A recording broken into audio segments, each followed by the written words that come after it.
Hello, welcome back to art.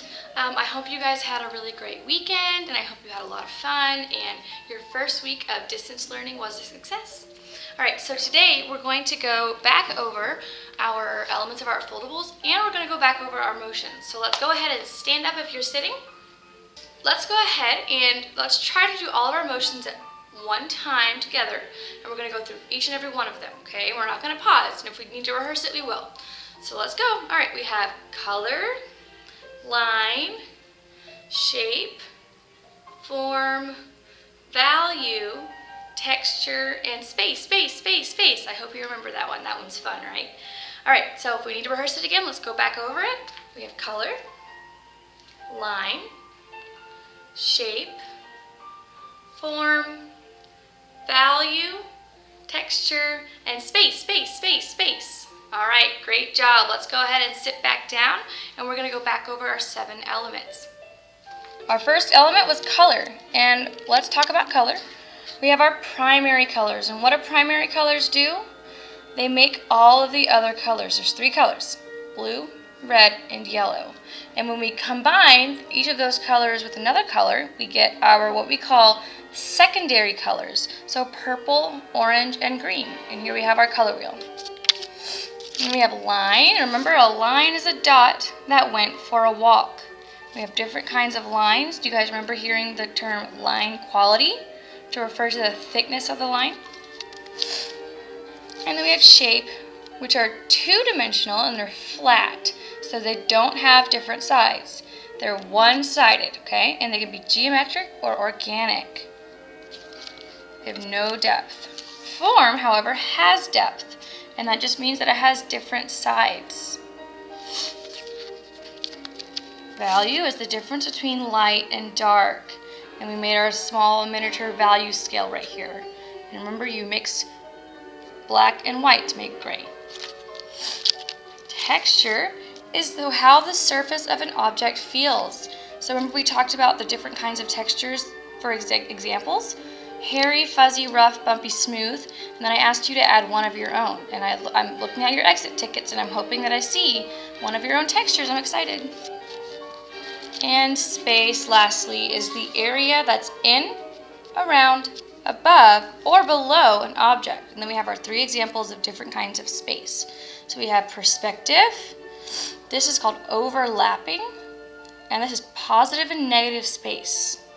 Okay, we're going to talk a little bit more in depth about how each of the elements of art looks in real life. So you see color everywhere, right? So this one isn't super hard to figure out. But let's take a look at this sunset. This is something called complementary colors, and we haven't talked about that, but on your color wheel,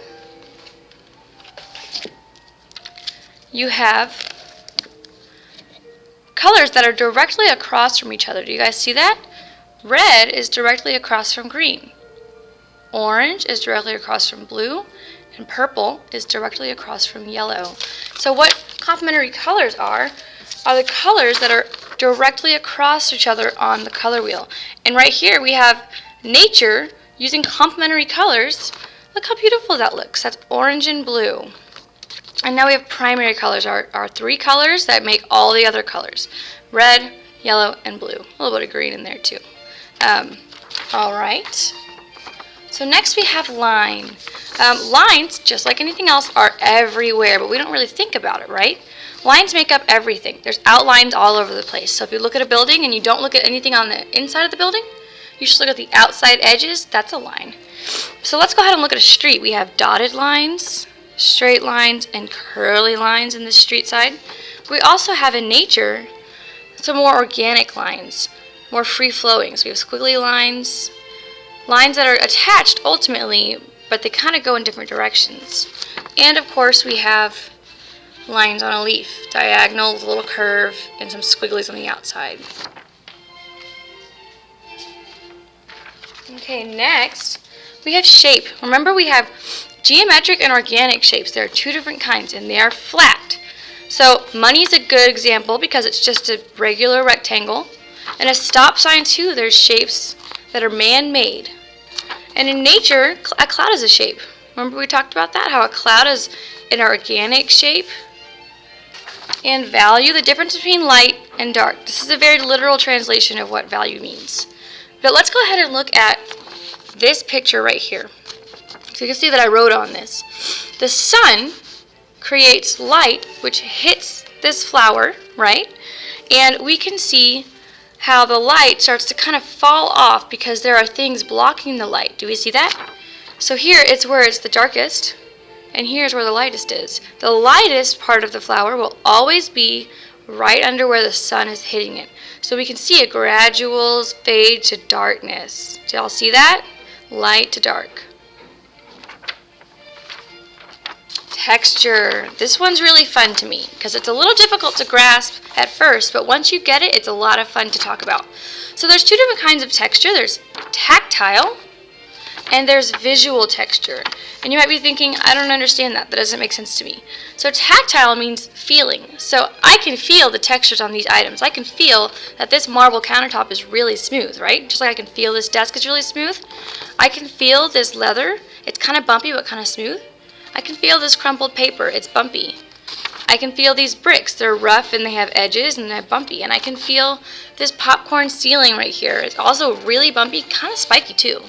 So this looks like it creates kind of like a fluffy look, right? The watercolors. But really, it's all smooth. And this looks like it might feel a little scratchy, a little bumpy, but again, it's all smooth. So it's the idea that you can see what it might feel like if it had actual texture. If it actually was an item, but it's not an object.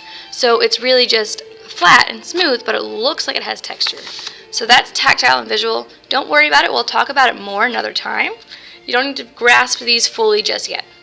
Lastly, we have space. Remember, space is kind of a difficult one, but I think that we're understanding it so far. So we have physical space. So this means that you can actually walk around here, right? You see that there is a hay barrel here, and there's one over there, and things look like they're getting smaller, but you know they actually aren't, right? But you can see that that's where that, what we call a vanishing point is. And then we have perceived space. So this obviously isn't real. You can't walk around in here. But look at how they're overlapping and they have value changes behind it, behind the shapes. That creates what looks like you could kind of walk behind and around those shapes, right? If they were standing up in a room, it would look like you could walk behind them. Does that make sense? You guys can see the difference between real space and perceived space. Okay, your last thing is your assignment. We're going to talk about it a little bit. So what I want us to do is I would like for you to find 2 to 3 examples of the elements of art and practice in your home or outside of your home. So, for example, I would look at this whiteboard and I'd say, okay, this is really smooth. So this is an example of texture. Or I could look at some flowers outside and say, okay, I do see the value that the sun casts, the shadow. I see the value change. You could take a picture of that. Or you could say, I see the lines, the different lines of the petals. They look really interesting. You can even go bigger than that, really. But I want you guys to think a little bit about it. Here are the necessary steps that you have to take, though.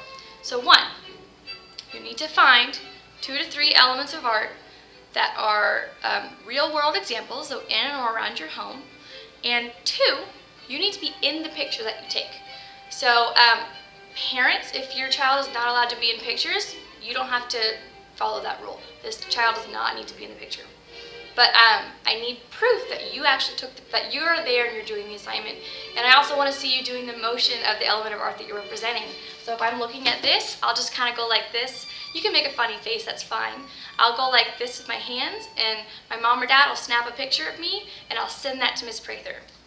So those are the rules. 1, you have to find the 3 elements of art, 2 to 3 elements of art in or around your home.